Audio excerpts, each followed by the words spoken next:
રાજકોટમાં આવેલ અમરનાથ મહાદેવ મંદિર હવે વિવાદનો વિષય બની ગયું છે। થોડા સમય પહેલા જ આપણે જોયું કે આ મંદિરને લઈને પીટી જાડેજા અને અન્ય એક જે સમૂહ છે એ લોકોની વચ્ચે માથાકૂટ થઈ હતી અને આ માથાકૂટ ત્યાં સુધી પહોંચી ગઈ કે પીટી જાડેજાની પાસા હેઠળ ધરપકડ કરવામાં આવી હતી। ત્યારબાદ ક્ષત્રિય સમાજ ખૂબ રોષે ભરાયો હતો। તેમણે ઘણી બધી રજૂઆતો કરી અને આ બધી જ રજૂઆતો બાદ પીટી જાડેજાને જેલ મુક્તિ આપવામાં આવી હતી અને થોડા દિવસથી એવું દેખાઈ રહ્યું હતું કે આ મુદ્દો જે છે હવે ધીરે ધીરે શાંત પડી રહ્યો છે, પરંતુ આ મુદ્દો હવે ફરી વકર્યો છે। શું છે સમગ્ર વિગત જાણીએ અહેવાલમાં। જય હિન્દ, BSI ટીવી ન્યૂઝ પર આપની સાથે હું છું નિધિ ગઢવી। પીટી જાડેજા અને એમના જે સમર્થકો છે એ અમરનાથ મહાદેવ મંદિરના વિવાદને લઈને હવે રાજકોટ પોલીસ કમિશનર કચેરીએ રજૂઆત કરવા માટે પહોંચ્યા હતા। તેમનું કહેવું છે કે આ મંદિરની અંદર જે સમૂહ ઉપર આક્ષેપ લગાડી રહ્યા છે એ સમૂહ દ્વારા આ મંદિર પરિસરની અંદર દાદાગીરી કરવામાં આવે છે। મંદિરના જે પૂજારી અને એમના જે પરિવારજનો છે એમને પણ હેરાન પરેશાન કરવામાં આવે છે, એમને ધમકીઓ આપવામાં આવે છે તેવો આક્ષેપ પીટી જાડેજા અને એમના સમર્થકો કરી રહ્યા છે અને આ જ બાબતને લઈને તેમણે રાજકોટ પોલીસ કમિશનરને રજૂઆત કરી હતી। આ સમયે તેમણે શું કહ્યું તેમને જ સાંભળીએ। જય માતાજી, હું પીટી જાડેજા, આંતરરાષ્ટ્રીય પ્રેસિડેન્ટ ક્ષત્રિય રાજપૂત હિરાસર યુવા સંઘ। આજરોજ કમિશનરને અમે રજૂઆત કરવામાં આવ્યા છીએ કે 2-3 દિવસ પહેલાં આ લોકો એટલે જે અસામાજિક તત્વો મંદિરનો કબજો લેવા માગતા હોય એ કમિશનર સાહેબને મિસગાઈડ કર્યા છે। જે રજૂઆત કરી અમે મીડિયા મારફત જાણ્યું કે આવી રજૂઆત થઈ છે, એટલે અમારે આજે કમિશનર સાહેબ પાસે આવવું પડ્યું છે। અને ખાસ આવવાના 2 મુદ્દા એ છે કે મેં જે ફરિયાદ 27 આપેલી એ ફરિયાદ ગુનો આજ દિન સુધી દાખલ કરેલ નથી। તમામ પ્રૂફ સાથે ફરિયાદી આપેલી છે। મંદિરમાં તોડફોડ કરી, મંદિરમાં બાકડા મૂકી, બરાબર છે, ગોરાણીમાંને ધમકી આપી, પૂજારીમાંને ધમકી આપી, તમારું સૂચિતું મકાન પાડી નાખશું, તમને બીજા પૂજારીને લાવશું, તમને અહીંથી કાઢી મૂકશું। તાજેતરમાં શનિદેવનું અત્યારે નવગ્રહનું મંદિર બનાવીએ છીએ, તે મંદિરનું હજી ઓટાનું કામ ચાલુ હતું તો અહીંયા 10-12 જણા ધમકી દેવા આવ્યા। પૂજારીને કે તમારા ટાટિયા ભાંગી નાખજો, ઓટો તોડી નાખજો અને તમારા પ્રમુખને ટાટિયા ભાંગી નાખજો અને કહી દેજો અહીંયા નવગ્રહ શનિદેવનું મંદિર બનાવવાનું થતું નથી। એટલે તાત્કાલિક મેં કેમેરા નખાવ્યા, તે જ દિવસે સેમ કેમેરા નાખ્યા પછી બરાબર છે એ છાનામાના બેઠા, કારણ કે આમાંથી કોઈ પણ વ્યક્તિ, કોઈ પણ સામાન્ય સભ્ય નથી, હોદ્દો પણ નથી ધરાવતા અને મને બદનામ કરવા માટે, મંદિરને બદનામ કરવા માટે બરાબર છે। હું આજે 20 વર્ષથી પ્રમુખ તરીકે સેવા આપું છું, મારી એક પણ ફરિયાદ હોય કે એક પણ ફરિયાદ થઈ હોય દાખલો કોઈ મને બતાવે બરાબર છે, મંદિર શું રાજકોટ છોડીને જતો રહો। અને 17 વર્ષથી જે ભાઈ અર્જુનભાઈ છે એ 17 વર્ષથી મંદિરના કોઈ પ્રવૃત્તિ તો નહીં પણ મંદિરે દર્શન કરવા નથી આવ્યા બરાબર છે। તમે મીડિયા એકવાર અહીંયા જઈ અને ભક્તજનો અત્યારે હજારોની સંખ્યામાં આવે છે।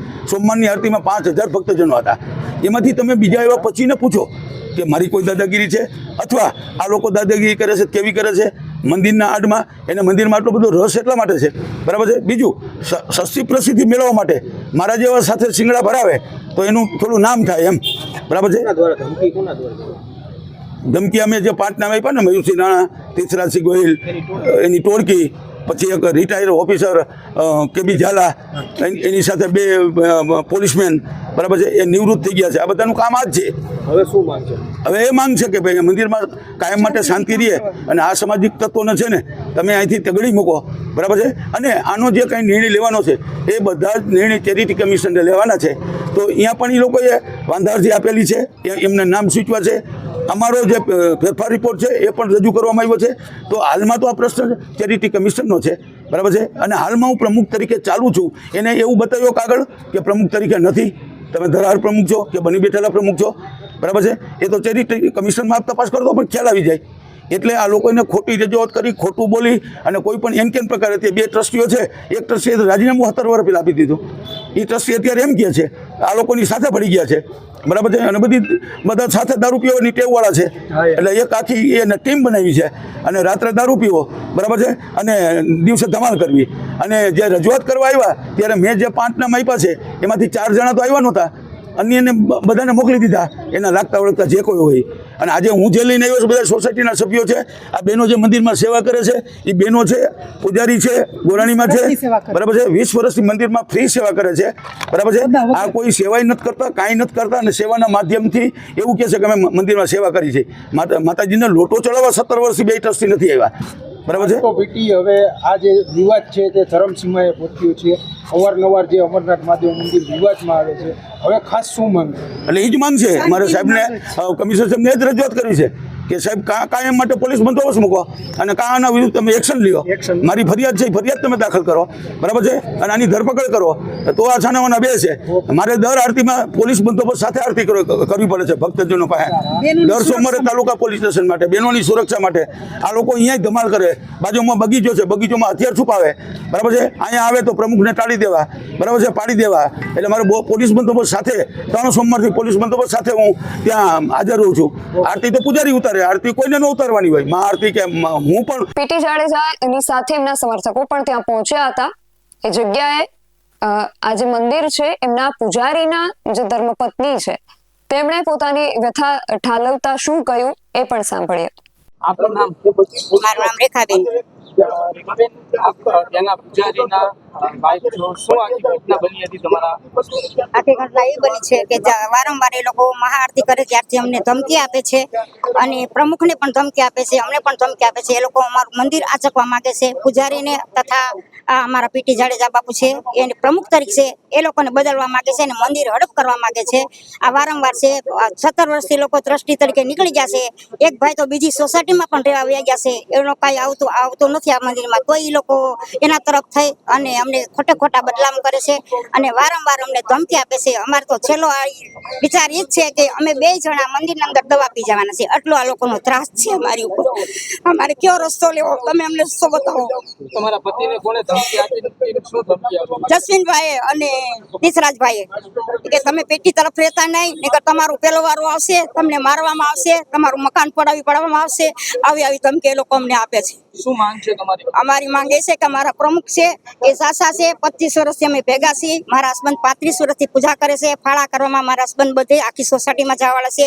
અર્જુનભાઈ કોઈ દિવસ ફાળામાં નથી અને હસુભાઈ કરીને છે અત્યારે હાલની તારીખે બીજી સોસાયટીમાં રહેવા વયા ગયા છે. એ છતાં ભાઈ એમ કહે છે હું મંદિરના ટ્રસ્ટી છું.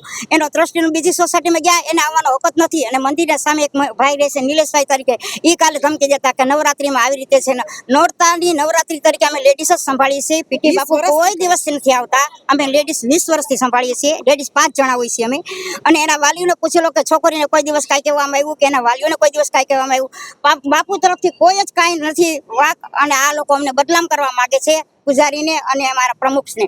કમિશનર પાસે શું માંગ છે? અમારી માંગ એ છે કે અમારા પ્રમુખને ન્યાય મળવો જોઈએ અને અમારા પ્રમુખ તો અમારે ઈ જ જોઈએ છે. અમારે બીજે પ્રમુખ જોતા નથી. અમારી એક માંગ છે કે આ બ્રાહ્મણના બેનને સુરક્ષા મળે. અમારું મંદિરનું અમારું રોજી-રોટી અમારી ના તૂટે. તો પીટી જાડેજા અને એમના સમર્થકોની એક જ માંગ છે કે આ જે મંદિરનું જે ટ્રસ્ટ છે એ ટ્રસ્ટના પ્રમુખ તરીકે પીટી જાડેજા જ યથાવત રહે અને તેઓ બીજા કોઈ પ્રમુખ કે કોઈ ટ્રસ્ટીને નથી ઈચ્છતા. તેમણે આ બાબતને લઈને રાજકોટના જે પોલીસ કમિશનર છે તેમને રજૂઆત કરી છે. હવે આગળ જોવું રહ્યું કે આ બાબતને લઈને શું કાર્યવાહી કરવામાં આવે છે. આ વિષયને લઈને તમારું શું માનવું છે અમને કમેન્ટ કરીને ચોક્કસથી જણાવજો. આવા જ વધુ અહેવાલો સાથે મળતા રહીશું. તમે મારી YouTube ચેનલને સબસ્ક્રાઇબ કરવાનું અને અમને Facebook અને Instagram પર ફોલો કરવાનું ભૂલશો નહીં. બાકી અમને અપડેટ્સ માટે આપ જોતા રહો BSI TV ન્યૂઝ. નમસ્કાર.